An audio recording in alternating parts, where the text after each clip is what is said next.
Halo guys, welcome back to Korea Remit bersama orang Korea yang medok.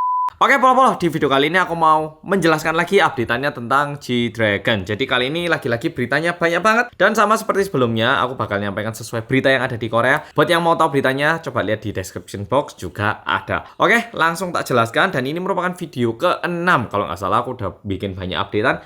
Mohon ditonton dulu bagian awal kalau mau yang tahu dari awal gimana ini rame hingga sekarang. Dan ini merupakan updatean terbaru pada tanggal 22 November tahun 2023. Pertama-tama, tanggal 6 November kemarin, G-Dragon itu udah pergi ke kantor polisi dengan kesediaan dirinya sendiri. Dan pada tanggal 6 itu, G-Dragon itu melakukan dua pemeriksaan. Yang pertama yaitu pemeriksaan menggunakan kit yang instan yang hasilnya itu langsung keluar. Dan di situ munculnya negatif. Di luar itu, G-Dragon itu juga mengumpulkan rambut, kuku tangan, dan juga kuku kakinya untuk diperiksa sama tim forensik apakah pernah mengidap ataupun menggunakan narkoba atau tidak. Nah, kuku kaki sama kuku tangan ini katanya bisa mendeteksi narkoba penggunaan 1 tahun terakhir, sedangkan rambut itu hingga kayak sekitar 6 bulan terakhir. Nah, tapi hasilnya itu sebenarnya udah dinyatakan oleh tim forensik dan disampaikan ke polisi sekitar minggu lalu. Nggak tahu tanggal tepatnya kapan. Minggu lalu, mungkin sekitar tanggal 15, 16, 17, 18 gitu itu.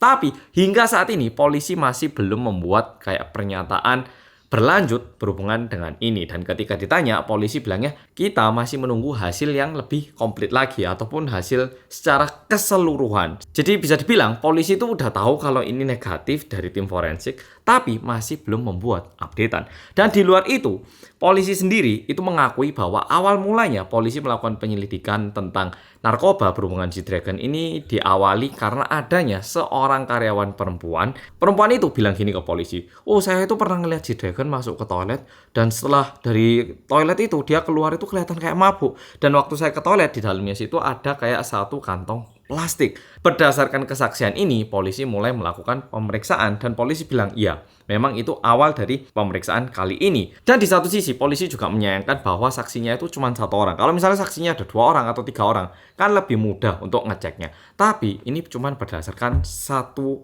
orang. Nah, sehingga sekarang itu polisi cukup dikritik sama netizen. Di luar itu, biasanya kalau misalnya seseorang itu terkait dengan masalah narkoba, biasanya itu baru diumumkan ke publik melalui media setelah polisi itu menemukan bukti konkret atau setelah pemeriksaannya itu lumayan positif gitu. Tapi berbeda banget sama kejadian-kejadian biasanya. Kali ini, ketika statusnya G-Dragon itu diubah menjadi seseorang yang berhubungan. Tapi kali ini lumayan berbeda. Ketika seorang artis itu statusnya diubah menjadi tersangka dan belum dihubungi secara pribadi, tapi tiba-tiba media itu udah mulai mengupload tentang berita ini. Sehingga warga Korea juga bingung siapa yang ngasih bocoran tentang informasi dalam ini.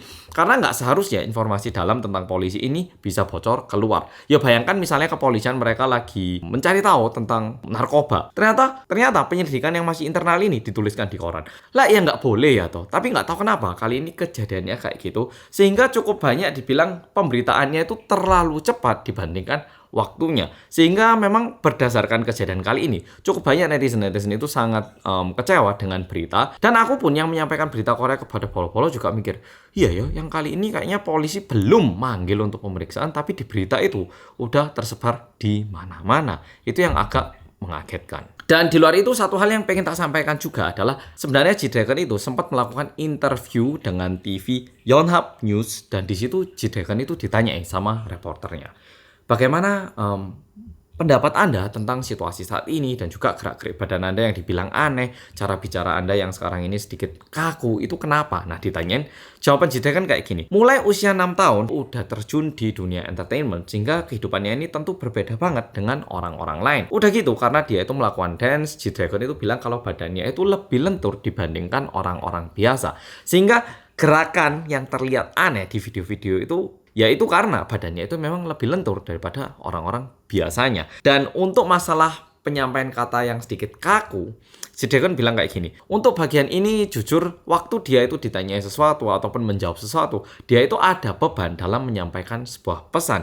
Takutnya apa yang dia katakan itu salah atau gimana, sehingga waktu dia menjawab, dia itu terus-menerus berpikir, terus-menerus kayak mengingat kembali ingatan yang dulu, sehingga waktu menjawab itu menjadi semakin pelan dan perlahan-lahan. Dan yang bikin sedih adalah G-Dragon itu bilang, dan saya tahu netizen itu cukup mengkhawatirkan tentang ini dan dengan ini saya akan berusaha membenahi cara ngomong dan juga gaya bicara agar para netizen tuh tidak khawatir katanya. Dan di interview itu, G-Dragon sendiri bilang bahwa dia tidak pernah menggunakan narkoba, baik untuk mengisi kehampaan ataupun gimana. Jadi dia sendiri bilang bahwa ya nggak tahu bagaimana orang-orang melihat seorang artis, tapi saya sendiri tidak pernah menggunakan dan tidak membenarkan narkoba katanya.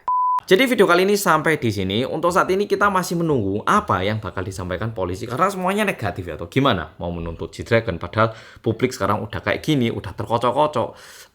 Ya di Korea sendiri kita juga menunggu apa yang bakal disampaikan oleh kepolisian Incheon.